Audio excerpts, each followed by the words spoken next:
ठिकाणी कालच्या पत्रकार परिषदेला उत्तर देण्यासाठी माननीय श्रीमंत संजीवराजे नाईक निंबाळकर, त्याचप्रमाणे अनिकेतराजे नाईक निंबाळकर, आमचे व्हाईस चेअरमन नितीन भोसले, संचालक जाधव आहेत, आमचे कदम संचालक आणि सर्वच पवार संचालक आणि सर्व आपण वार्ता प्रथमतः आपल्या सर्वांचं मनपूर्वक सहर्ष स्वागत करतो. आणि सुरुवातीला श्रीमंत संजीवराजे नाईक निंबाळकर उत्तर देतील. नमस्कार. वास्तविक कुणीतरी काहीतरी बोलायचं, नंतर त्याला उत्तरं द्यायची, हा काही अगदी स्पष्ट सांगायचं, तर हे काही फारसा काय त्यात अर्थ आहे असं मला वाटत नाही. परंतु श्रीराम सहकारी साखर कारखान्याची निवडणूक ही लागल्यामुळे हे सगळे प्रश्न समोर यायला सुरुवात झाली, ह्याच्यापेक्षा दुसरं काही नाही. आणि त्यामुळं अर्थातच जर काही चुकीचं त्या ठिकाणी जर सांगण्यात येत आलं असेल आणि लोकांची दिशाभूल करण्याचा प्रयत्न होत असेल तर त्या ठिकाणी उत्तर देणं हे क्रमप्राप्त आहे. मी जे काही कालची जी काही पत्रकार परिषद झाली आणि त्याच्यामध्ये मला जे काही समजलेलं आहे त्यामध्ये प्रामुख्याने श्रीराम सहकारी साखर कारखाना हा आजसुद्धा अवसायनात काढण्याची परिस्थिती आहे अशा प्रकारचं भाष्य झालं. आणि जवळपास 100 कोटीच्या वरती देणी आहेत असेही त्या ठिकाणी सांगण्यात आलं. त्यामुळं हे सांगणं गरजेचं आहे आणि त्या संबंधाने चेअरमन साहेब अधिक खुलासा देतील. याच ती काही परिस्थिती नाही, अवसायनात काढण्याची तर अजिबातच त्या ठिकाणी आवश्यकता नाही.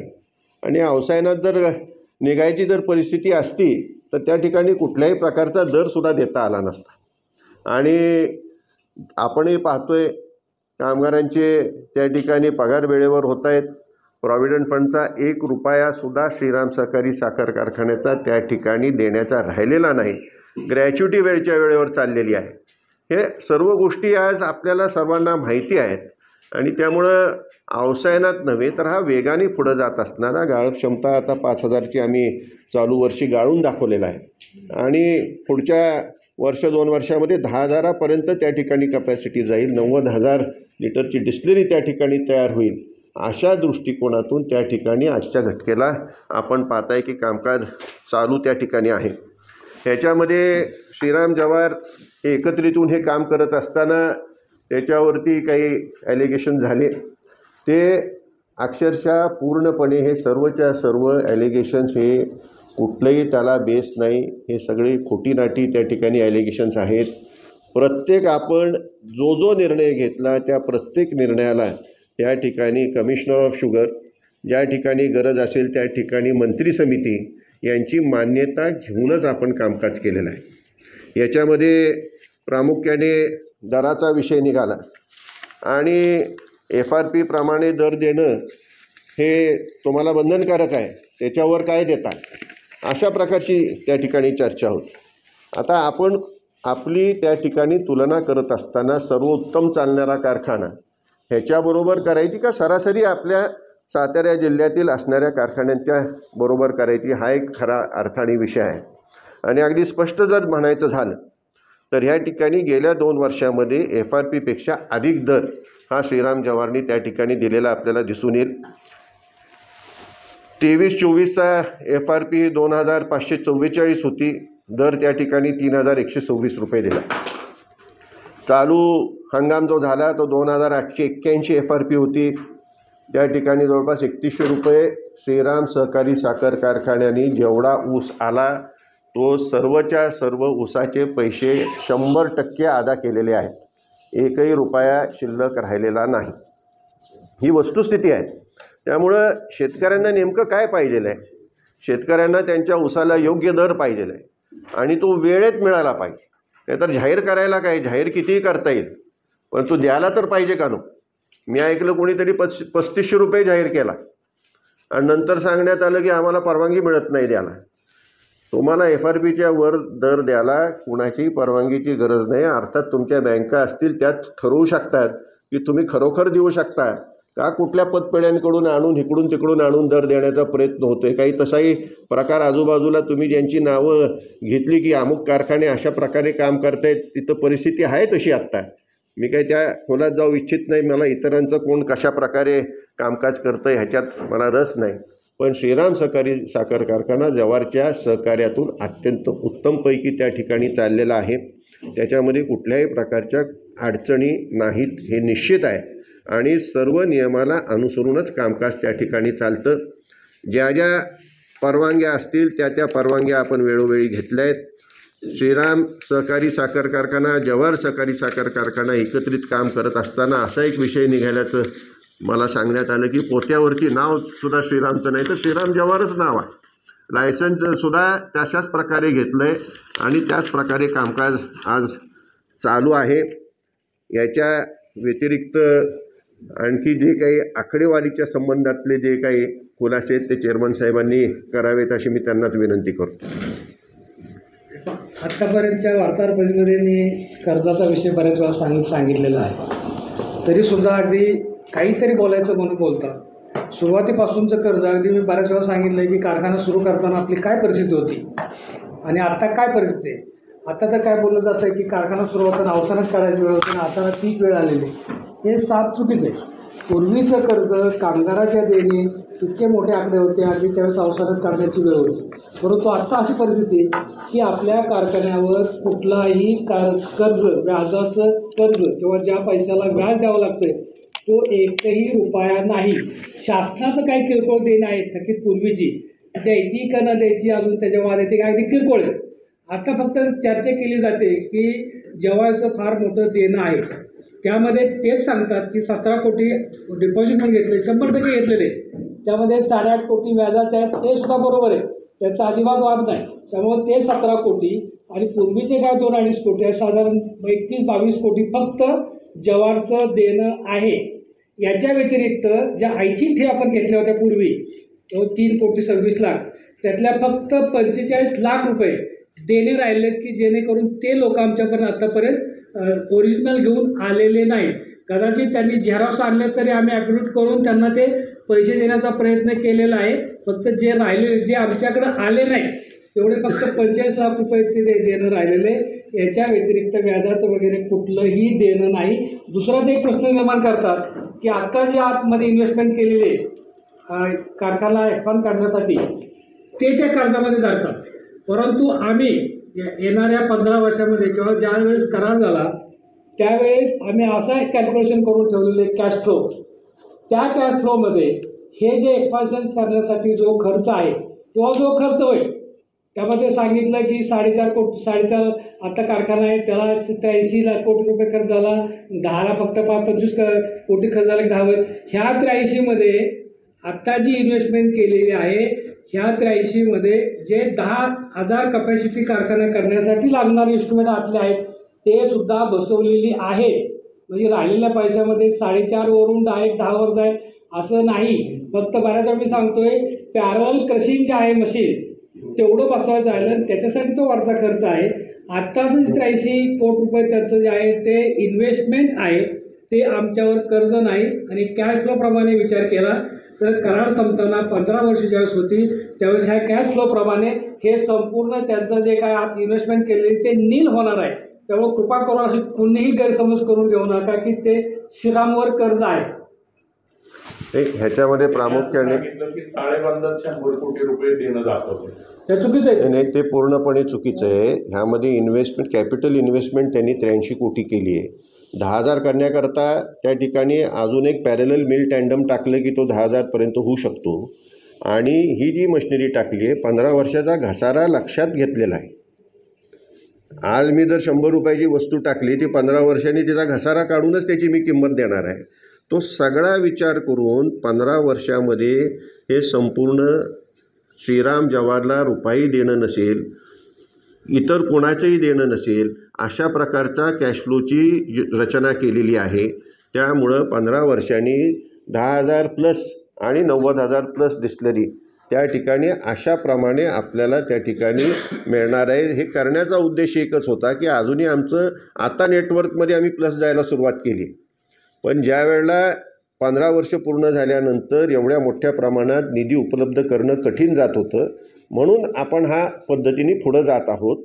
आणि तुम्ही एक साधा विषय लक्षात घ्या. 150 कोटीची इन्व्हेस्टमेंट आपण केली तर जवळपास 15 कोटी वर्षाला त्या ठिकाणी व्याज येईल.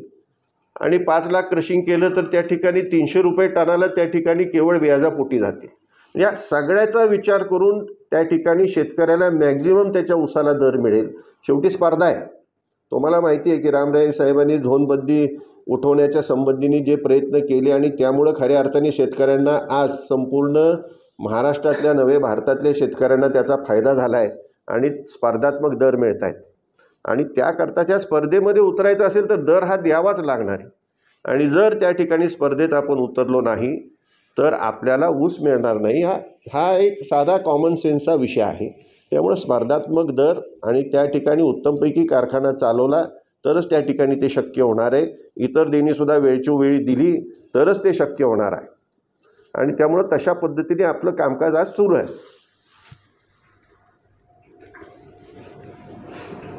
प्रश्न काय विचारायचे? कारखान्यात प्रशासक नेमला गेला आहे आणि प्रशासकांनी ताबा पण घेतला, त्याबद्दल आपण काय सांगाल?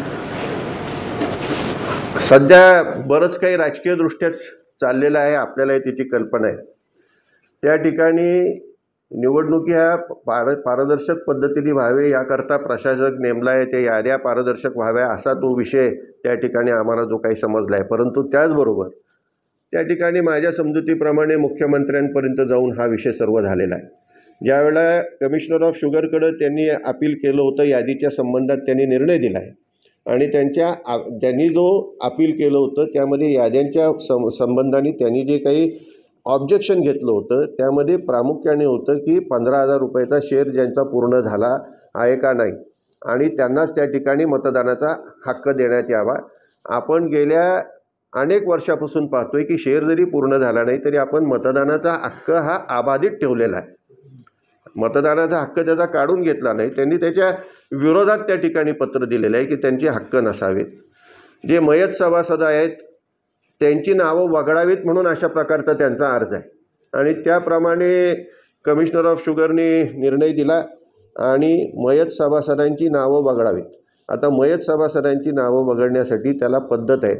प्रामुख्याने मयत सभासदांची नावं कारखान्याला वगळण्यात येत नाहीत. त्यांना त्या ठिकाणी मृत्यूचा दाखला वारसांनी द्यावा लागतो.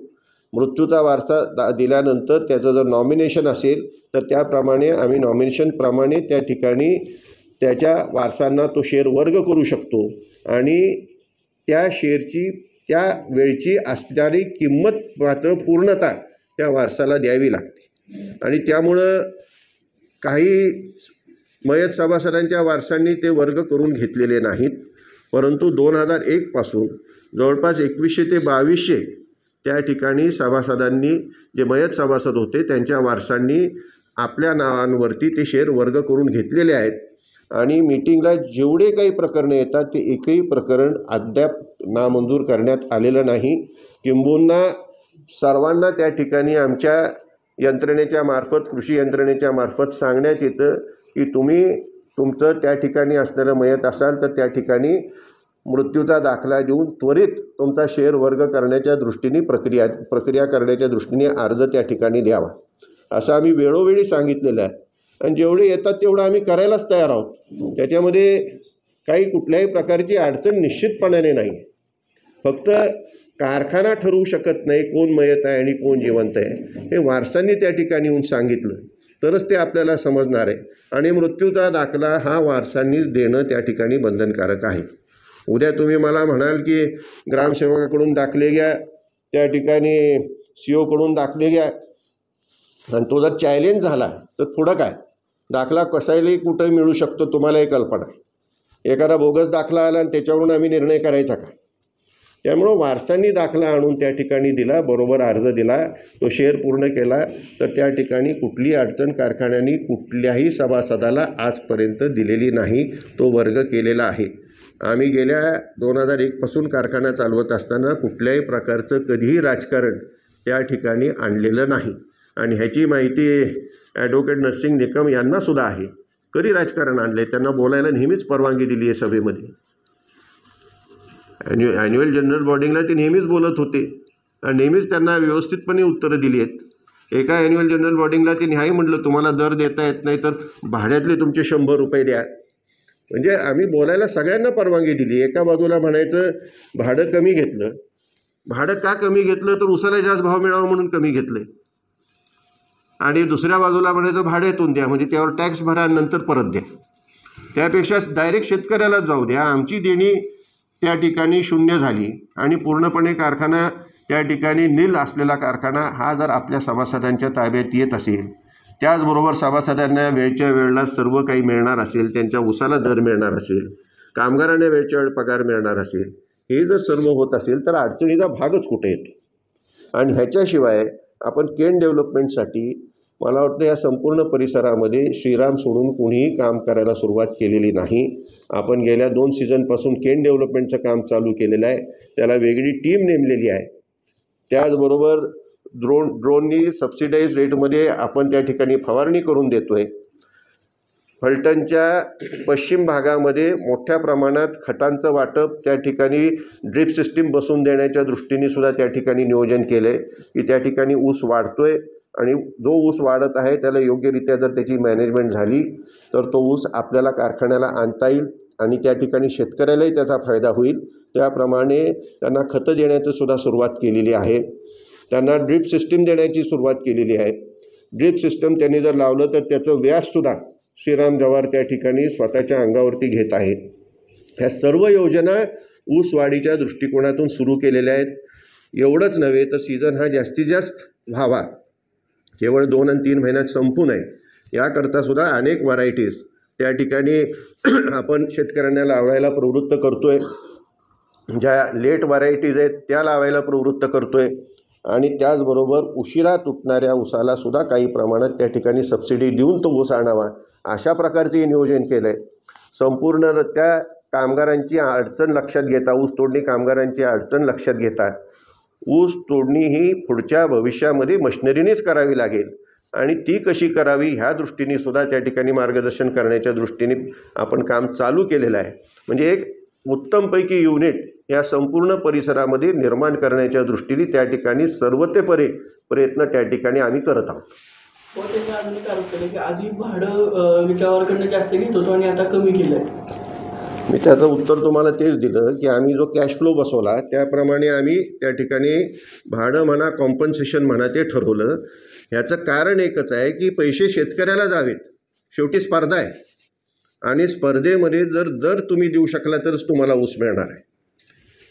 अगदी स्पष्ट सांगायचं झालं तर श्रीरामचा सभासद जरी असला आणि त्या ठिकाणी तुम्ही त्यांची मुलाखत घेतली, त्यांची किती जणांची ऊस श्रीरामला येतात? जिथं पैसे जास्ती तिथं ते ऊस जातात. उद्या श्रीरामने जास्त दिलं तर श्रीरामला येतात. ही वस्तुस्थिती आहे, ती आता नाकारताच येत नाही. त्यामुळे स्पर्धेमध्ये जर आपल्याला राहायचं असेल तर शेतकऱ्याला हा चांगला दर दिलाच पाहिजे आणि त्या दृष्टीने आणि कॅश फ्लो लक्षात घेऊन त्या ठिकाणी हे भाडं ठरवण्यात आलेलं आहे. बाबा, आपल्याकडे सत्ता येण्याच्या आधी कारखाना किती सीझन बंद होता का नव्हता आणि काय कारण त्याचं जर बंद असलं तर बंद होता? आम्ही येण्यापूर्वी माझ्या माहितीप्रमाणे एक संपूर्ण सीझन कारखाना बंद होता आणि त्याच्या आधीचा सीझन तो काहीतरी अर्धवटच चाललेला होता, योग्यरित्या चालला नव्हता. डिस्टिलरी पूर्णपणे बंद होती. डिस्टिलरी चालू करण्याच्या परिस्थितीतही नव्हती. आम्ही आल्यानंतर डॉक्टर साहेबांनी सांगितलं ऐच्छिक ठेवी आम्ही गोळा केल्या. डॉक्टर साहेब, ऐच्छिक ठेवी आपण 3,20,00,000च्या आसपास केल्या, पण तुम्ही आम्ही स्वतःच्या नावावर जी कर्ज काढून दिली ते सुद्धा तेवढेच होते. ते म्हणजे जवळपास किती कोटी घातले? 9 कोटी रुपये आम्ही त्या ठिकाणी स्वबळावरती त्या ठिकाणी घातले. त्याचं कारण एकच होतं, कुठलीही बँक आम्हाला दारात उभं करायला तयार नव्हती. सगळीकडे आमची थकबाकी होती. बँक ऑफ बडोद्याची थकबाकी होती, MSC बँकेची तर मोठ्या प्रमाणात थकबाकी होती. जवळपास 42 कोटीची थकबाकी होती. आणि हे सर्व आपण एक एक करत ते मिटवत आणलं आणि त्या ठिकाणी आम्ही टाकून पैसे ती डिस्टिलरी पहिल्यांदा चालू केली. त्याचं उत्पन्न यायला सुरू झालं.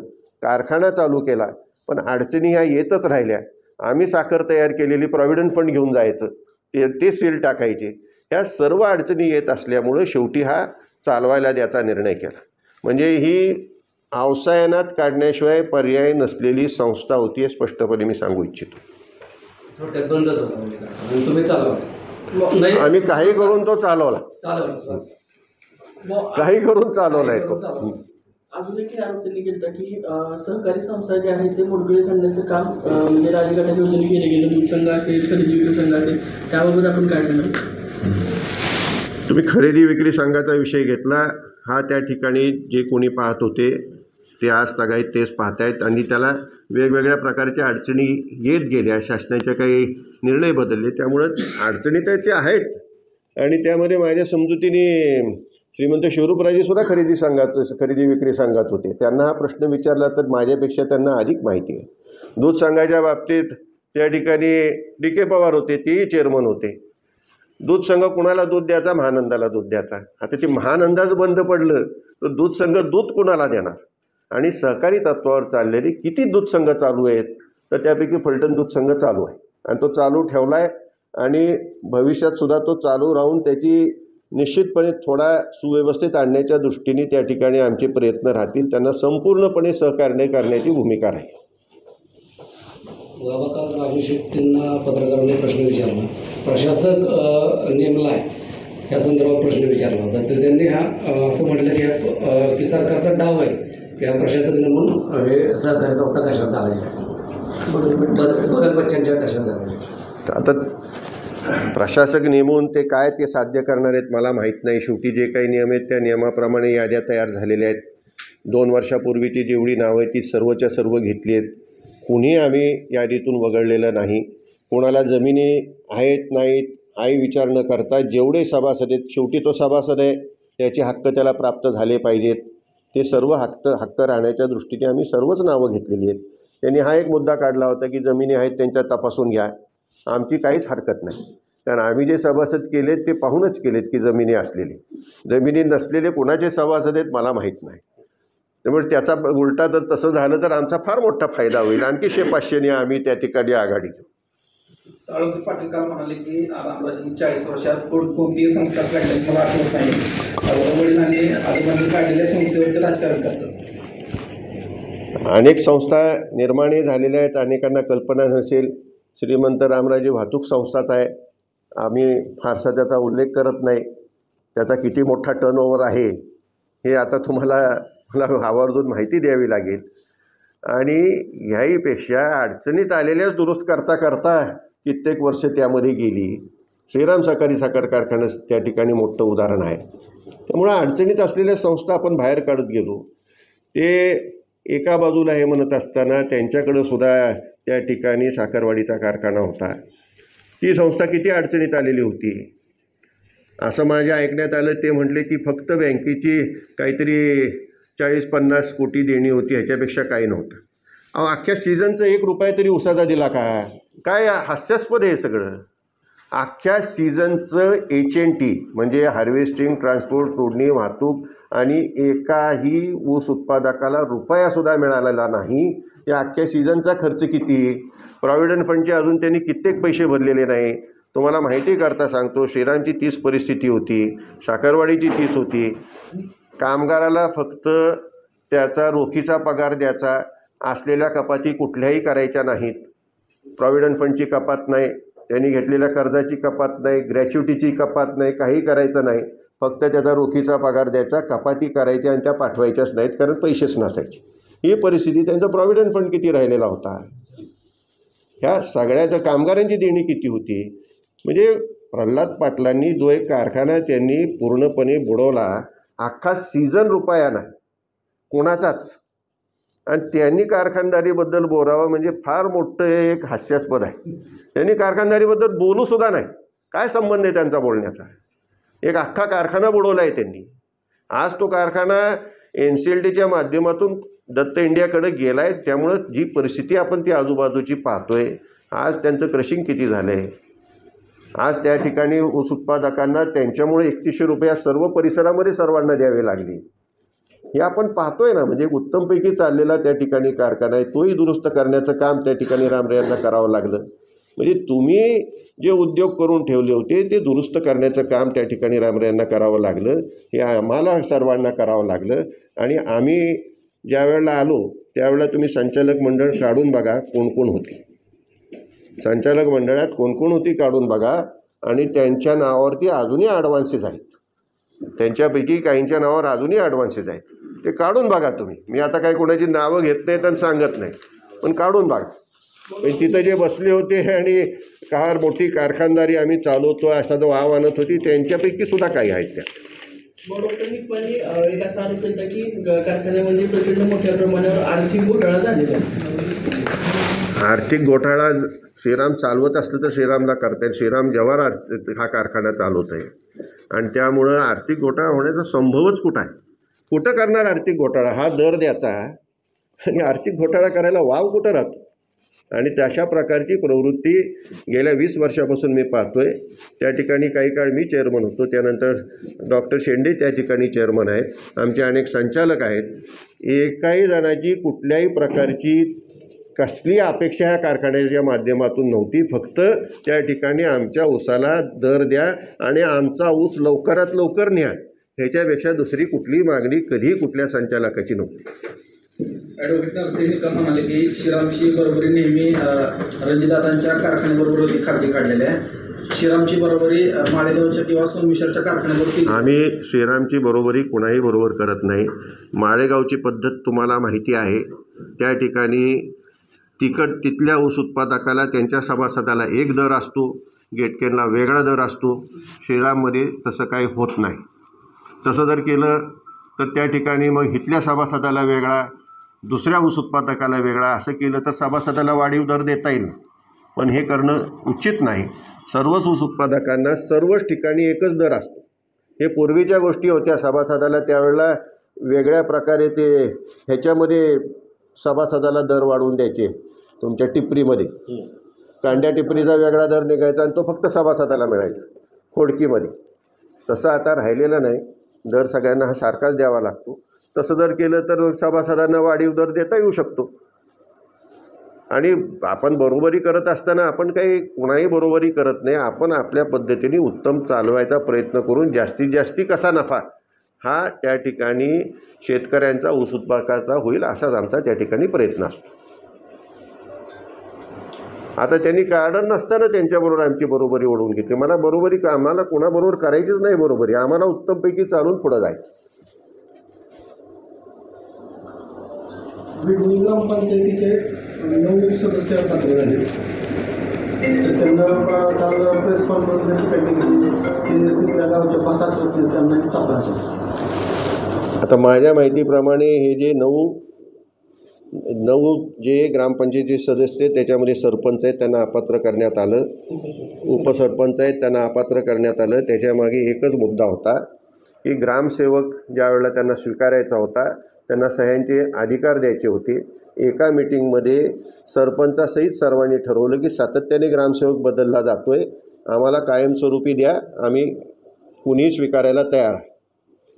सर्वामुखी ते ठरलं. त्यानंतर काही बदल त्यामध्ये करण्यात आले आणि त्यामध्ये जर ठरावच अशा प्रकारचा येत असेल की ग्रामसेवक स्वीकारान त्याला सहीचा अधिकार द्या, ठराव जर समोर येत असेल तर ठरावाला होकार किंवा नाकार देता अधिकार हा सदस्याचा आहे का नाही. ह्याच्यामध्ये कुठल्या भ्रष्टाचारासाठी कमी केलं आहे तर अजिबात केलेलं नाही. त्या ठिकाणी हा ठराव नाकारार्थी केला असं त्यांचं म्हणणं आहे. वास्तविक नाकारार्थी केला नाही. त्यांचा त्या ठिकाणी अर्ज आहे की आम्हाला कायमस्वरूपी तुम्ही कुणीही ग्रामसेवक द्या, सातत्याने बदलू नका, एवढंच ह्या 9 ग्रामपंचायत सदस्यांचं म्हणणं होतं. ह्याच्यापेक्षा काही नव्हतं. आणि हे जे त्यांना कमी केलेलं आहे ते अत्यंत चुकीचं आहे आणि गैरपद्धतीने कमी केलेलं आहे. सरपंच सागर अभंग हे पत्रकार परिषदेत म्हणाले की एका ग्रामसभेच्या आधी एका बंगल्यावर मीटिंग होती, कधी विकासाच्या अर्थ कसं येईल हे त्यांना सांगितलं जायचं. काय लक्षात आलं नाही काय म्हणतो सरपंच सागर अभंग म्हणाले पत्रकार परिषदेमध्ये मीटिंग अगोदर बंगल्यावरती चुकीचं काय विकासाची आड कसं येईल असं त्यांना त्या ठिकाणी विकासाचं चा अजेंडा समोर ठेवून त्याला विरोध कसा करायचा हे बाळासाहेब सांगत होते आणि त्याप्रमाणे ते सदस्य हे चुकीचं आहे. ज्या वेळेस विडणी ग्रामपंचायत 1992 पासून आम्ही तिथं काम करतोय. 27 वर्ष विडणी ग्रामपंचायत राजघाटामध्ये ताब्यात होती आणि एवढ्या मोठ्या काळामध्ये रामराजे बाब असतील, आमदार असतील यांच्या माध्यमातून कोट्यावधी रुपयाची कामं झाली. 92 साली विडणीत आला असता तर त्यावेळेस एकही फूट डांबरीकरण नव्हतं. आता जवळजवळ 90% डांबरीकरण आहे. आणि हे सगळं होत असताना तुम्हाला सर्वांना माहिती आहे की निवडणुकीमध्ये काय झालं, डायरेक्ट सरपंच निवड झाली. ते सरपंच आणि 4 मेंबर त्यांचे निवडून आले, आपले 13 आले. मी प्रत्येक ग्रामपंचायतमध्ये ज्यावेळेस मिटिंग असेल तेव्हा 100% पार्टी मिटिंग घेत होतो. पार्टी मिटिंगमध्ये मी प्रत्येकाला सांगत होतो की विकासाच्या कामाला कुठंही आड यायचं नाही. पण ज्यावेळेस मनमानी कारभार होतील किंवा बेकायदेशीर कारभार होतील त्याला 100% विरोध करायचा. एवढंच आम्ही केलेलं आहे. कुठंही विकास कामाला मी आडवं आलेलो नाही. उपसरपंच आणि नवसदस्य अपात्र झाल्यानंतर आपली पुढची भूमिका काय असणार आहे? आता खरं बाबांनी सांगितल्याप्रमाणे हे व्हायला नको होतं, परंतु कुठंतरी काहीतरी एका वाक्याचा आधार घ्यायचा आणि हे सगळं शिजवायचं हे अयोग्य आहे. आणि त्या दृष्टीने आम्ही भविष्यामध्ये कायदेशीर काय बाबी असतील त्या पूर्ण करणार आहोत. हा ज्याप्रमाणे श्रीरामवर प्रशासक नेमला तसाच हा भाग आहे. निवडणूकच होणार आहे तर प्रशासक नेमायचं प्रयोजन काय आहे? निवडणूक समोरच होती ना, लगेचच निवडणूक लागली असती काही झालं असतं, कोणी त्या ठिकाणी निवडून आलं असतं. तसाच हा प्रकारे आता ह्याचा ज्यांनी कमिशनरनी निर्णय दिल्यावर त्या निर्णयाविरुद्ध कुठं जायचं आहे तर मंत्र्याकडं जायचं आहे. आता तिथून किती त्या मंत्र्यांकडून आम्ही न्यायाची अपेक्षा करायची हे फार मोठं प्रश्नचिन्ह आहे. त्यामुळं पुढची स्टेप आम्ही लगेच त्या ठिकाणी हायकोर्टात जाण्याची निश्चित घेणार आहे, कारण हे लोकशाहीच्या विरोधात आहे. तुम्ही काहीतरी भ्रष्टाचार केलेला असेल, काही चुकीचं काम केलं असेल तर तुम्ही कमी केलं तर त्याला काहीतरी अर्थ आहे. काहीच न करता कमी करताय म्हणजे लोकशाहीच्या 100% विरोधात आहे. श्रीरामचा प्रशासकीय कारभार हा निष्प्रभपणे आणि पारदर्शकपणे होईल अशी आपल्याला अपेक्षा वाटते का? आता श्रीरामचा प्रशासक हा जे नेमलेले आहेत त्या प्रांताधिकारी त्यांना त्यांची कामं आहेत. आणि आता 2 वर्षापूर्वीच्या याद्या ह्या कमिशनर ऑफिसनी त्या ठिकाणी निश्चित केलेल्या आहेत. ह्याच्यात जर त्यांना काही बदल करायचा असेल तर कमिशनर ऑफिसचा त्या ठिकाणी त्यांना परवानगी घ्यावीच लागेल. आणि जर त्या ठिकाणी अगदी मयत सभासदांच्या वारसांना त्या ठिकाणी मतदान देण्याच्या दृष्टीने जर काही प्रयत्न होणार असतील तर आमचासुद्धा त्याला पाठिंबा आहे. पण नियमाने जे काय असेल ते करण्यास आमची कुठल्याही प्रकारची हरकत त्या ठिकाणी राहणार नाही. फक्त नियमाला धरून काय असेल ते व्हावं. काल एक असं म्हणणं आलं की श्रीराम जवाहर साखर उद्योग समूह या नावाने तिसरी एक संस्था आहे आणि त्याच्या माध्यमातून भ्रष्टाचार चालू आहे. मी तुम्हाला मागाशी जायला भ्रष्टाचार ह्या साखर उद्योगात जर करायचा झाला तर मग दरच देता येणार नाही. काय भ्रष्टाचार करणार? भ्रष्टाचार करून अहवाल देखील काढत नाही. काय त्यांचा अहवाल आहे, सर्व काही आहे, ते ऑडिट होतं, ते सर्व काही त्या ठिकाणी योग्यरित्या त्या ठिकाणी कामकाज होत असतं. आणि महत्त्वाचं म्हणजे तुम्ही जर भ्रष्टाचार केला, मोठ्या प्रमाणात पैसे डायव्हर्ट केले तर तुम्हाला ऊसाचा दर देता येऊ शकत नाही, कामगारांचे पगार वेळेवर होणार नाहीत. मागं आपण बघितलं ना काय कारणामुळे हे सगळं अडचणीत आलं. कारण हे काय होतं हे जर कारण विचारलं की साखर कारखाना मग माळेगाव शेजारीत होता, श्रीराम का अडचणीत आला. तसं एखादा कारखाना तुम्ही अयोग्यरित्या त्या ठिकाणी उद्योग केले तर तो अडचणीत येणारच. साखरवाडी का अडचणीत आला? अयोग्य काही तुम्ही केलं तर तो अडचणीतच येणार आहे. त्यामुळं ह्या ठिकाणी भ्रष्टाचार वगैरे नाही, शेतकऱ्याला उत्तम दर एवढाच उद्देश आहे. आणि वेळच्या वेळ सर्वांची पेमेंट्स त्या ठिकाणी झाली पाहिजे आणि त्याप्रमाणे कामकाज आपल्याला चालू आहे असं दिसून येईल. मार्केट कमिटीच्या कर्मचाऱ्यांना 6 महिन्यापासून पगार नाही आरोप आणि मशिनरी जी आहे ती जुनी वापरली हा एक आरोप आहे. नवीन जर वापरले असेल तर आम्ही त्याच्यातून बाजूला हो असं म्हटलं त्याच्याबद्दल काय? मी ह्या प्रश्नाला मागच उत्तर दिले. मार्केट कमिटीचे माझ्या माहितीने पगार चालू आहेत कारण हा एक विषय असाच माझ्या कानावर आला. मी सेक्रेटरीलाही विचारलं, चेअरमन साहेबांनाही विचारलं, तशी कुठल्याही प्रकारची तिथं अडचण माझ्या माहितीने नाही. मशिनरी जुनी जे म्हणतात त्यामध्ये 2 भाग आहेत. जी मशिनरी नवीन आणावीच लागते ती नवीन आणावीच लागते, तिथं कुठल्याही प्रकारे त्या ठिकाणी आपल्याला तडजोड करता येत नाही. आता तुम्ही बॉयलर म्हणाल, बॉयलर आहे, ह्या बॉयलरची कॅपॅसिटी वाढवली जाते म्हणजे त्याच्यामध्ये काही बदल करून काही सुधारणा करून कॅपॅसिटी वाढवली जाते. मिल आपण लोखंडीच घेतो आणि त्याच्यामध्ये असलेल्या मिलमध्ये आणखी काही वाढवतो आणि त्याची कॅपॅसिटी वाढवतो. आता आतली पाईपलाईन असेल, सेंट्रिफ्युगल पॅन्स असतील, हे आपल्याला जुने टाकताच येत नाही ना, ते ब्रँड न्यूज घ्यावे लागतात, नवीनच घ्यावे लागतात. टर्बाईन असेल, आपण कॅपॅसिटी वाढवू शकतो किंवा नवीनही घेऊ शकतो किंवा रिफर्बिश्डही घेऊ शकतो. असं काही नाही आहे की जुनी मशिनरी टाकलेली. जिथं गरजेची आहे तिथं 100% त्या ठिकाणी नवीन मशिनरी टाकावीच लागते, ती टाकलेलीच आहे. आणि काही आहेही आपण अपग्रेड केलेली आहे. अपग्रेड करत असताना तिची कॅपॅसिटी वाढवण्यासाठी जे काही करावं लागतं ते आपण केलेलं आहे.